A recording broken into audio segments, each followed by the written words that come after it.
really leaning into a little bit of the impromptu, a little bit of the last minute, a little bit of a let's just go and find out. I'm really excited for that because life can be really busy and schedules can be really full. And that to me is a bit counterintuitive when I think about going on vacation. Fostering connection through vulnerability, the People Pleaser podcast validates struggles, celebrates growth, and inspires positive change. Together, let's embrace authenticity, challenge patterns, and evolve with compassion.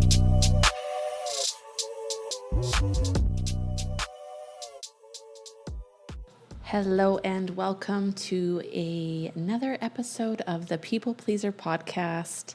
It's Corie. And I want to acknowledge that last week's episode was definitely a little more on the serious side, which is important. I stand in my decision to create an array of different topics discussing different subject matter. And I also believe in balance and finding levity in life, not taking myself too seriously all the time. And so I am hoping to bring in a little bit more of a playful topic. It's still, in my opinion, very important. These are important considerations, but there is hopefully a playful spin that you can take away from it. And that is on the topic of people pleasing and traveling. These are my 5 tips for traveling as a people pleaser. This was inspired by my upcoming trip. My husband and I are actually leaving tomorrow morning. We are flying out to Maryland, where we will spend 2 weeks in Maryland and Virginia. And as much as this is a holiday, it's time away from our day-to-day grind, our work. For me, I am bringing some school with me, but the idea of this trip is to get away and take a little bit of a holiday. However, it's also a trip to visit family, and I don't know that I've mentioned this before, but Brian is from Maryland. So we are doing the big tour of seeing his mom, seeing his brothers, seeing his uncles and cousins and friends. And so it's also going to be a trip that, could be on the more socially tiring side of things, especially for someone like myself. And I think as a lot of us people pleasers, when we are in those social settings, it's hard for us to not just be on all the time, tending to people's needs, caretaking, putting ourselves last. So it just feels really timely and relevant to actually unpack like a few tips that could actually be not just really helpful reminders for me as I embark on this trip, but just in general, 5 tips for traveling as a people pleaser. It's not something that I've really considered before, but it was really fun putting this episode together and reflecting on, some of the hard aspects of traveling. Like, of course, it's fun. The intentions are to be enriching and fulfilling and relaxing. But like everything in life, there can also be challenges that are interspersed within all of the good times. So let's dig into my 5 tips for traveling as a people pleaser. Tip number 1 is to set your travel intentions, and that is different from the itinerary. So before going on the trip, asking yourself, what do I need to enjoy myself? What do I want to get out of this trip? Not just ticking things off a box, but emotionally, spiritually, how do I want to feel while I'm there? I know for me, a big one that I am thinking about is just being present. As a people pleaser, it is so hard to be present. We are so often out of our body, in trying to get into the minds of other people, trying to anticipate what's next, trying to just be super helpful and on all the time. So for me, this trip is just about sinking into that feeling of being present. And I think that knowing your intentions can really help you stay anchored within yourself when maybe the group pulls you into different directions. And that will come up a little bit later in one of my other steps, but really just knowing like, what do I need from this trip? And another thing that I'm thinking about is that I do anticipate it being really busy. I do anticipate a full itinerary. So are there moments where I can reground myself, regroup, actually tune in to what do I need right now? What would make this more enjoyable for me? How can I be a little bit selfish? Tip number 2 is don't be the default decision maker. Unless you actually really want to, or, the moment is right where you're called to that.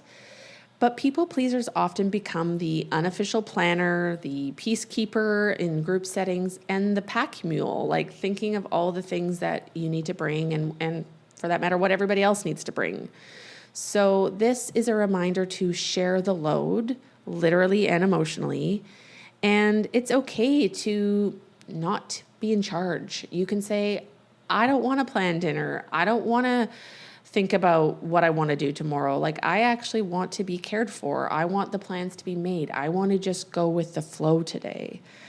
I think that this is pretty relevant for my personality trait, is that I actually have found comfort in knowing the plan. And I am married to someone who is very much a go with the flow person. So if I want a plan, I am typically the one who has to make it. And it's been really valuable throughout our relationship for me to really lean in and trust that Brian is living a good life by, just taking things as they come. I don't know that it's about being one way or the other. In fact, I know it's not. That is a great quality of our relationship, is that we can kind of bring both sides, both qualities into our relationship for a bit more of a balanced approach. Like, some things need a plan. Other things can be a little bit more relaxed and easy breezy. I am taking this for this specific trip is to just really leaning into a little bit of the impromptu, a little bit of the last minute, a little bit of a let's just go and find out. And I'm really excited for that, because life can be really busy and schedules can be really full. And that to me is a bit counterintuitive when I think about going on vacation. Tip number 3 is practicing the gentle no. So holidays, vacations, they can be full of these like micro asks, these things that are being asked of you, like, hey, can you share a room with so-and-so? Or, hey, the plan is to go on this tour. Or, hey, can we stop here? Or just like, all these little things that come up that could be taking you off course, could be going down a direction that you just don't want to go. You don't have the energy, you don't have the capacity, you don't have the interest, you don't have the desire. So it is okay, whether this is on a one-on-one basis or in a group setting, to say no, to set a boundary, to say, yeah, that sounds fun, but I'm going to pass on this one. Like, you do you. I actually need a down day. I need a day where I'm just like reading my book in the sun. Or I actually wanted to go check out some of the shops today. You guys go to that theme park. That sounds awesome for you, but that's a no for me. I don't know that I am good at this. I am just going to be very honest. It doesn't feel comfortable at this point to like really stray away from the group consensus. But this is actually bringing me back to the last time we were in Maryland, and we were with our friends, another couple, and they all really wanted to go to this theme park, and it was like all roller coasters, like roller coaster after roller coaster after roller coaster. And in my mind, I was like, sure, yeah, like that sounds like a fine thing to do. Would it have been my top choice? Far from it. But we went, and I immediately realized that I get incredibly sick on roller coasters, which I think is something that's new. Like, I don't remember that being the case when I was younger. I swear I used to really like roller coasters, and that's at least what I've been telling myself in my head for many years. But this time, I would go on one ride and then I would need to like take 3 rides off to literally feel my stomach come back down from the sky and back into my body. And this was, not only was I kind of straying from like saying, no, I don't want to go to the theme park in general, because I don't actually think that's really how I was feeling. Like, I did want to just be with my friends and be with my husband, but it was a good opportunity for me to be like, you guys go ahead. I'm just going to like lay on this bench and drink a ginger ale and literally just like wait this thing out. But I was proud. And I mean, this may have just come down to like my body setting the boundary for me, but I didn't push myself. Like, by the end of the day, I was like, nope, I'm not going on any more rides. Like, this is not fun for me, but we're here, you're loving it, go. So that does bring us into tip number 4, and that is to leave some space for solo time. And this is so big for me. I am very aware of my social battery. I am very aware when it's depleted, and I'm very clear on the fact that when it is depleted, I need downtime. I need alone time. I need time away from the chit chat, the small talk, the busy, the being in the sun, being on the go, eating out. Like, I just need to like literally be alone. If I have a book, even better. If I have a little snack of my choice, 10 out of 10. So being a little bit, what's the word I'm looking for? Like, just standing in your needs and standing in your need for some solo time.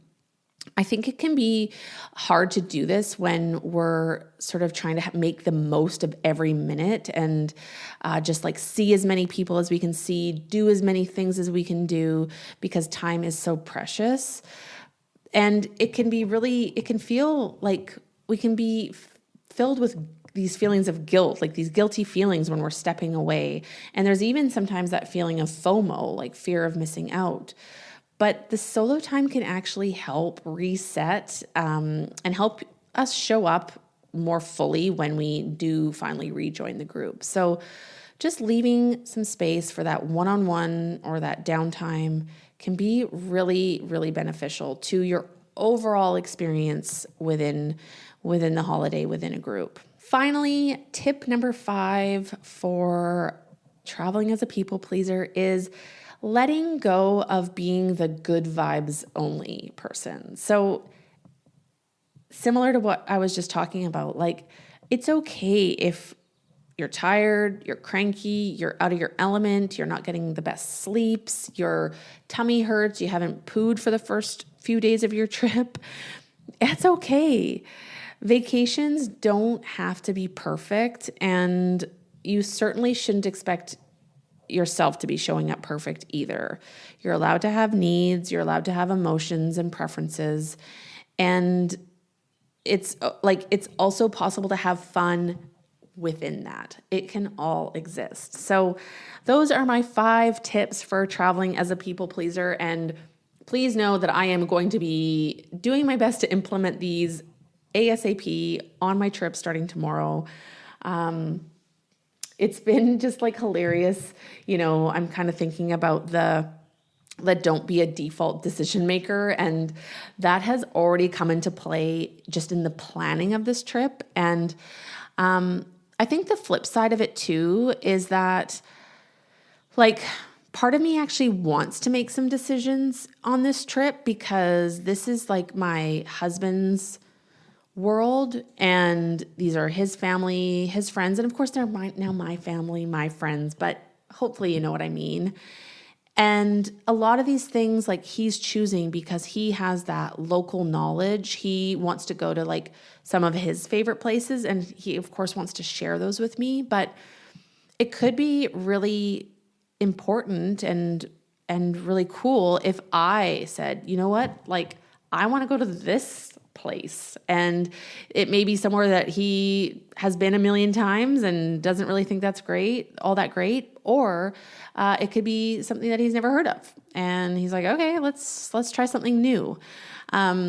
So yeah, I think that it's always an interesting dynamic too, being amongst your in-laws and amongst your partner's friends. Like, of course, like I said before, they're my family, they're my friends, but ultimately, like, they're all these connections that are built through my husband. They're not necessarily like my connections. And so that's something I want to keep in mind too, is like how to not just be the wife, like how to actually really lean into building my own connections and my own memories with these people that I'm visiting, and to not just kind of be in that small talk, people pleasing kind of small version of myself. So that is all for today. Those are my 5 tips for traveling as a people pleaser. I would love to hear if this was helpful. If you have any trips coming up this summer that you want to put them to the test, and maybe one of them stood out a little bit more than the others, or some of them that you're already acing, please reach out on Instagram. I love hearing from you. You can find me at peoplepleaser.pod. That's at peoplepleaser, all one word, .pod on the gram. I will keep you posted, and I will catch you on the next episode. Bye. Once again, this is Corie with the People Pleaser Podcast. Thank you so much for supporting the podcast. If you like what you heard, please consider leaving a 5-star rating and a review on either Apple Podcasts or Spotify. Thanks for listening, and I will catch you on the next episode.